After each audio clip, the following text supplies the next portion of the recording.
41 first dates since the divorce, you counted once, on a drive home. In a dress you did not choose for yourself. The number arrived on its own. 41 performances of a lighter, easier woman, and the real one waited in the car every time. People say you gave up on dating. The truth is quieter and much more interesting. You still remember the smell of restaurant candles on all those evenings. So what exactly did you retire from tonight? We answer it. Start with the word people use. Gave up, said the way they would say a diagnosis. Softly, with a tilted head, your coworker says it with a pitying smile. Your mother says it with a sigh built over decades of waiting. Even your happily married friend says it over lunch, while checking her phone under the table. Gave up, as if you lost something, as if you left a fight on the mat. Nobody uses those words for a woman who quits a job with no salary, no security. A job whose boss never learned her middle name, they would call her sensible.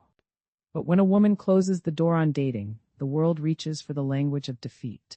You never felt defeated, you felt finished, which is a different word entirely. Go back to the years before the door closed, because the door did not close in one night. It closed one evening at a time, quietly, without ceremony. The getting ready took longer than the dinner it was for. The inventory in the mirror, softening this, holding in the other, choosing the laugh you would use. You were 50 years old and preparing for an audition, again, the way you had at 20. Except now you knew exactly what you were doing, and knowing made it heavier. Across those tables sat men who talked for 40 minutes before asking one question. Men who described their ex-wives in a tone you recognized immediately, because you had been someone's ex-wife described in exactly the same tone. Men who were kind and dull, men who were interesting and unkind, and one or two who were lovely, truly, and still, driving home, you felt the same thing. Relief every time the evening was over, and you got to go back to being yourself. Sit with what it means, when the best part of every date was the drive home from it. Then the apps arrived and turned the whole thing into inventory. A shelf of faces, thumbs deciding in half a second, and you were on the shelf too. You, who raised children and buried a parent and rebuilt a life from the ground. Reduced to 4 photos and a line about loving to laugh. You wrote the line yourself and hated it. Every woman your age hated her own line.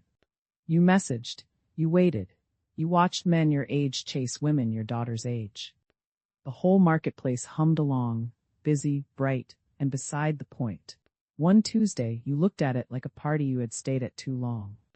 Not angry, not wounded, simply certain the coat was already in your hand.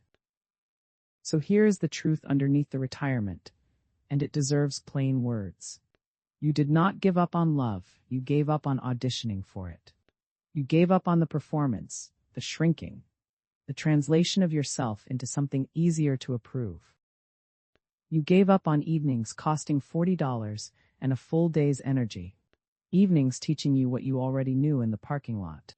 You gave up on being a market item at an age when you had finally become a person. People hear the same sentence in both, but the two are not the same. Giving up on love is a wound. Giving up on the hunt is a decision. And decisions belong to the deciders. Nobody else gets a vote. Now be honest about the cost, because this channel does not sell fairy tales in either direction. There are moments, the wedding where every table was couples, and the seat beside you held your purse, all evening long. The 2-for-1 offers, the movie you laughed at alone. You turned, out of 40 years of habit, toward a shoulder made of air. The health scare, the form at the clinic asking for an emergency contact, and the extra second your pen hovered over the line, deciding.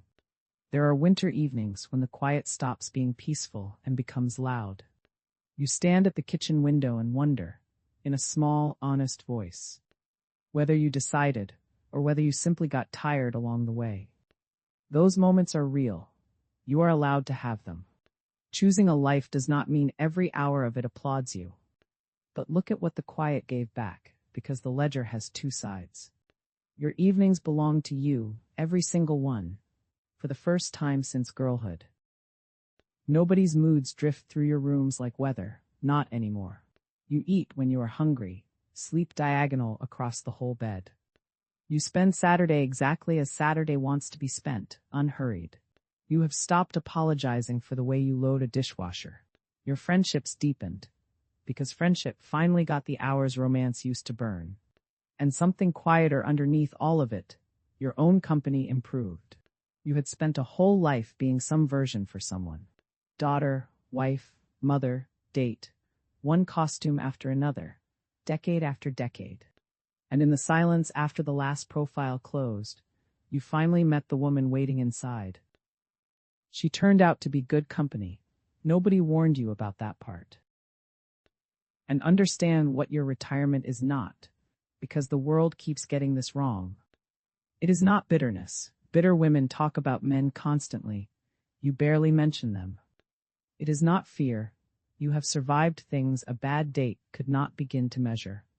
And it is not a locked door. Hear this part clearly. If a man appeared some slow, ordinary way, at the bookshop, in the choir, or at the far end of a long friendship, costing nothing of yourself, you would not run from it. You are not against love. You are against paying for its possibility with your own personality. The door is not locked. You simply stopped standing at it. There is a difference between a closed door and a woman who finally sat down. So here is your permission, though you retired without asking for one. You are allowed to be done at 52, at 58, at any age. Done without producing a tragedy to justify it to anyone. You are allowed to answer, "Are you seeing anyone?" with a plain no and no footnote. You are allowed to let your mother sigh and leave the sigh with her. You are allowed to change your mind next spring, or never, and neither one needs a committee. A woman who spends her evenings unperformed is not an unfinished story. She is a finished sentence, with the period exactly where she placed it. So tonight, if you want, count them again, 41. Not 41 failures, 41 pieces of research, and the finding was you.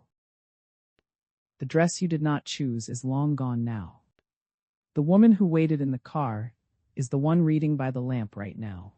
At home tonight, unaudited, unperformed, and quietly, completely present. Sit with that if you want. I will sit with it too. We do not have to figure out the rest tonight.